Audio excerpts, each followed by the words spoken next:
today. Can you please tell me, what is the #1 killer of plants?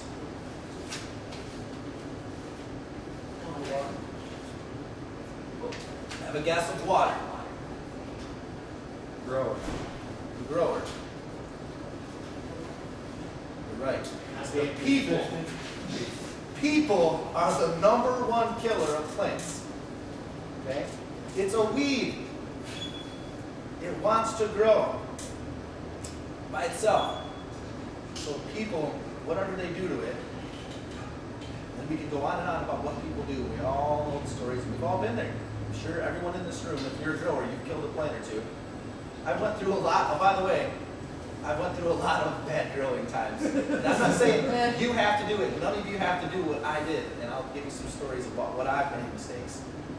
I've killed lots of plants, and I had plants that had too much nudes, and I've had over lighting, and I've had too much heat. I've had everything on this checklist. I did it wrong because I couldn't maintain it. My environment. I lived in a 1934 farmhouse over here in Birch Run. Couldn't maintain my environment. It was subject to daily temperature swing here in Michigan. You never know. You just wake up and changes in the day. It's all over the place. So my home now, I made sure I had a basement that was sealed up, and the floor always stays warm somehow. I don't know what they did. Just nice and sealed. I don't know, there's no windows in there. My plants don't know what day it is, what time it is, none of that. They don't have there's no effect from the outside environment to the inside. So I think that's probably been helpful for me to eliminate. What we're trying to do is eliminate the problems. And people often are the problem for whatever reason. And it could be a variety of things. They may say, well, I can't control this or I can't do that. Well, you are in control of it. You control it somehow. We sell all the controls. Everything in here controls your environment, so we can achieve what the plant desires. And so that's what our #1 goal would be, is let's find the plants we want to grow. So if everyone can refer to your genetics list, you may or may not have these. I don't sell all these. This is a whole other company. It's Derek from Pure Altitude. He's got his own website, Instagram, Facebook. He's been in the business as long as I've been in the business, probably longer. He's like 10 years. And he just has genetics. So it eliminates that feeling that you can't get good quality plants, or you have to get it from a certain person and put up with the bugs and mildew that come on those clones all the time. And I'm not saying every clone is bad. I'm sure there's a couple of good clones out there somewhere. But the tendency of clone being bad is huge. And my Northern Lights is so important that I can't take in clones. Not even from anyone, ever. I've done that even recently. I tried it again and it still got me again. And I'll tell you that week 3 when we covered pests, I'll tell you what happened to me. It's not pretty. But anyways, I got very healthy Northern Lights plants, and they don't have, I'm not a bug farmer, you guys. We're not bug farmers. We're not powdery mildew farmers. So my plants are going to be free of that nonsense. The only way I know I can make sure is to not take in plants that have powdery mildew and bugs on them. And I don't know by looking at them. I'm not that smart to see inside the roots where the powdery mildew can hide. And bugs are so small, you have to see them with a microscope, and I'm not willing to risk it, honestly. There's no genetic I need that bad at this point in my life. But if you do, we'll talk about quarantine in week 2 and how to take care of that. So on this sheet here, if you choose to grow from seed, which people talk bad about seeds all the time, I don't see what's so bad about it. You put it into a grow chamber like these. We'll talk about this in a little bit. Mike will talk about how easy it is. And they grow just like a clone. They grow up just as fast, and I would argue once they take root and you container size it properly, they will outgrow any of your strains, or they'll keep up with almost every one of your strains that you have today. But you'll know the genetic age, you'll know they didn't come born with powdery mildew and bugs on them, and you'll have a great chance of going through a seed pack or two and finding an outstanding phenotype. Does everybody understand what a phenotype is? Right? You know what it is? It's like all of us, we each have genetics that our family are similar. But within a family, you can tell that we're all brothers and sisters, but we have different styles. Come on up, please. I'll give you some information. We have different styles of genetics, and that's considered phenotype. So just think of a strain as like a family.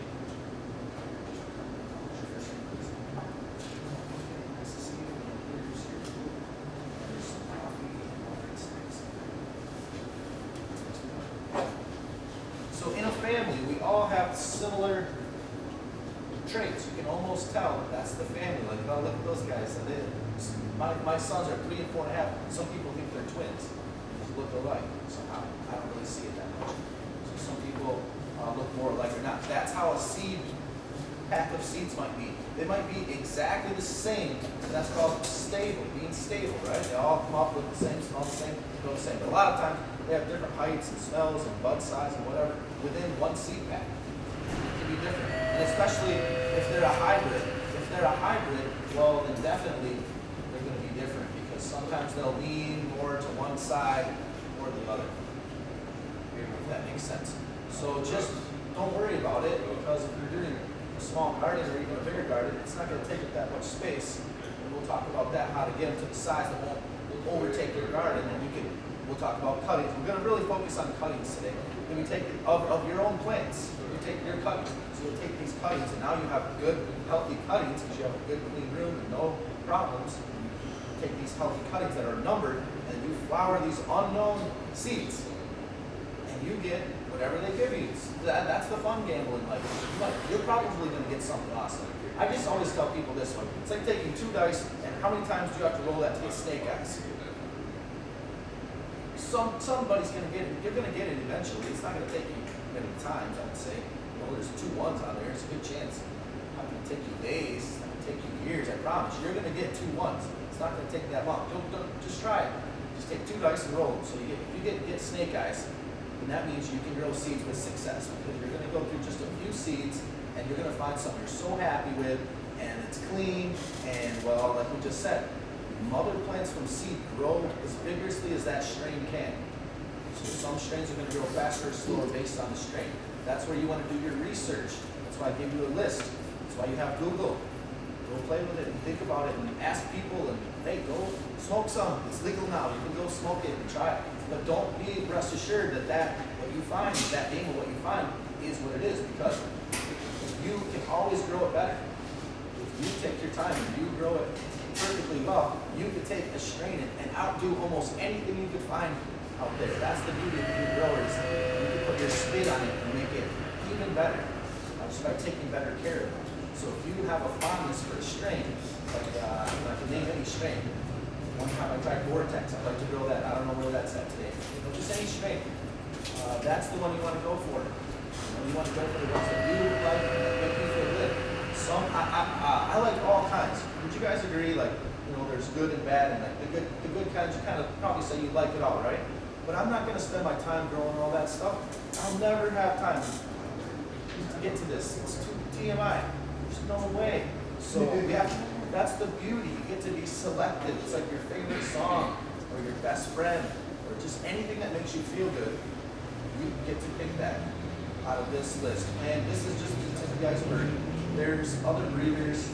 There's people that breed locally that don't even have a company. They'll let you try their seeds because they want you to grow. You got to be taking risks every time you're taking a seed. But at least they don't have bugs. At least they don't have powdery mildew. At least they're not weak. Typically they're strong. Does anybody have anything and knowledge about seeds? Have you guys all grown from seed before? If you have grown from a seed, raise your hand. It's not even half the class. Okay, so you guys, all of you have a homework assignment. All of you. Every single one of you is going to grow from a seed for the holidays. Just try one. I'm going to give you a pack today. I've got some packs with me when Mike gets in. I'll start handing them out. Just try it. It's okay. And if you don't like it, when it yields out, and you hate what the results are, and it's clean, bring it up to me. I'll make it disappear for you. It's okay. You can bring it up here. Is there a difference between male seeds and female? Is there a difference between male seeds and female seeds? Okay. So in a regular pack, if you look at your list, you see where it says regs, R-E-G, right? Reg. Okay. To me that means good. Reg means good. Reg means the plant didn't go through a process of stress to produce seeds abnormally, known as feminized seeds. Feminized seeds are not natural. The breeders are geniuses, right?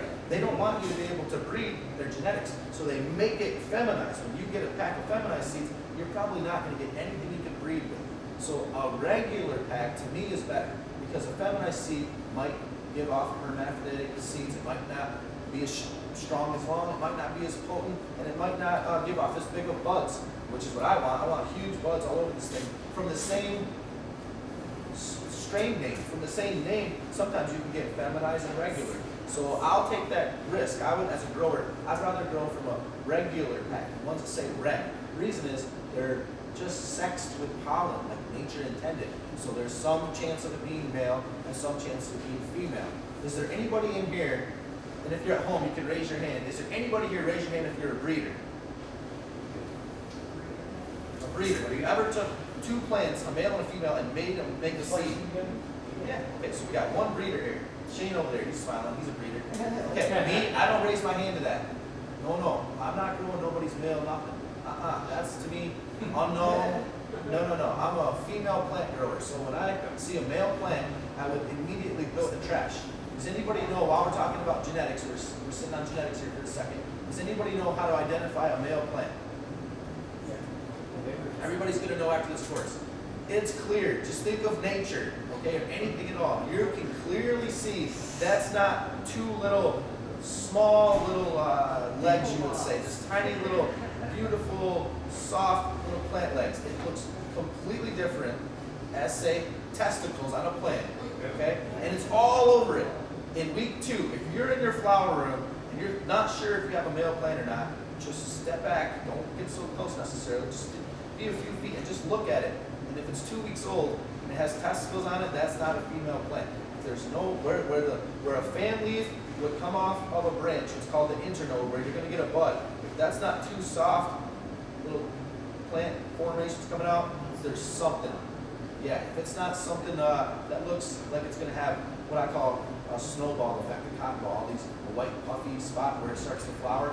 And if you have any female plants, you'll see it because it looks completely different than a female plant. So there would be little to no chance that you would mistakenly flower out a male plant. And the reason why is because they don't give off what we're trying to do is grow flowers, not a female plant. That's what I'm trying to do. I'm not trying to grow a flower or a bud with seeds in it. I'm not trying to breed. I'm not trying to find out anything what male plants can do. Typically they're taller also.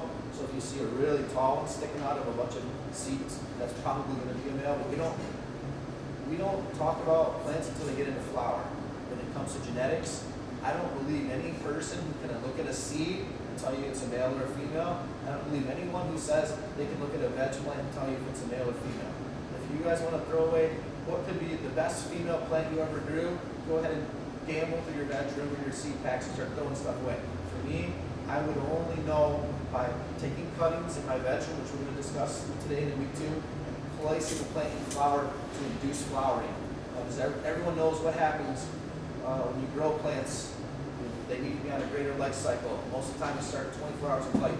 In order to change the life cycle, you change it to a 12-hour life cycle. I'm sure we already know that. Just want to make sure I'm being clear here. They don't just, the only thing that flowers by itself are these other seeds Mike will tell you about today. They're called autoflowers. And raise your hand. Anybody ever grow an autoflower seed before? Got one person? Now, I tell people don't mess with them. But hey, if you're a new grower and you just want to try it, or if you're outdoors and you're just doing it one season, I mean, there's a lot of times autoflowers are cool. Yes, to me, I'm not cool with a plant flowering in my bedroom under 24 hours of light. No, thank you. So autoflower means after 2 to 3 weeks of veg growth, when we're going to talk about vegging today, they just start flowering. Just flower out by themselves. It's kind of a weird thing. And you can't take cuttings. See, I'm a keeper. If I find something I like to keep it forever. Always. I want to always have, if I find something I like, I want to have the ability to keep it. Why would I grow something that I can't keep growing? That's kind of sad. So I don't mess with autoflowers. That's a type of seed. So we're not going to get into autos too much. Mike will tell you more about it later. So there's regulars. If they give off the males, you throw them away. Now you got the females, right? So if you find one that you like particularly with a good bud size, great yield, the smell, it's easy to trim, terps, it tests out high, it's clean. It's like everybody wants it. All your patients, if you're a medical grower, and you can give it away now. Isn't that nice? You guys can just give it away to all your friends and let them try it. Guess what? That's the one you want to grow then. If you like it, everybody likes it, and you found something special that just came out of nothing. Nobody had it around here. There might be any one of these strains on this list, and I would gamble on most of it. These are all good. There's nothing fun. None of these are bad. It's just going through enough packs to find that super amazing one that can win any cup. And that's what you're doing. You're going to go through a called phenotype hunting. Okay, people do that all the time. So they go through packs. Some people go through 10, 20 packs of seeds, and they'll find one plant they like out of it. They'll name the thing, or they'll name it a number. Some people call it a number, some people name it. That's up to you. But you can't rename a strain, by the way. It is what it is. You just can number it, I guess. Okay, so is any other questions about genetics? Does everybody understand why that's the number one on the list? We're going to cover this in detail, but you know, no matter how good your lights are, right? Or how smart we are as people, or how good and clean your water is, or the best nutrient systems that we sell. If you have a bad plant, how's that going to matter? So there really is an order to what makes this beautiful garden. And the first thing is your genetics. And you can have the same nutrients, the same water, which is pure reverse osmosis. We always talk about that. It's clean water, the same temperature, all that perfect conditions. We all have our checklist when we're discussing this. The whole 6 weeks is our condition of our room. We always stick to this perfect condition. So sometimes, some plants, I notice different strains have bigger buds than others. What's the reasoning for that? They're the same. I took care of them exactly the same. They're not deficient. They look healthy. One of them just is denser, bigger buds. Different strains or different, same strain? It's different strains. That's what I'm saying. Oh, yeah. Strains are so unique that you can't sometimes overcome that it's a tighter, smaller, denser nugget, and this one's going to be huge over here. I mean, just gigantic, and it's the same exact perfect. You did everything perfect. So you can't always be so personal with this. There are things that are more important than even us. You can almost set everything up so good that you don't even take as much credit for what you're doing, because it's actually not us a lot of times. It's this difference of this strain. And when you have a plant, you'll know when you get one that's amazing.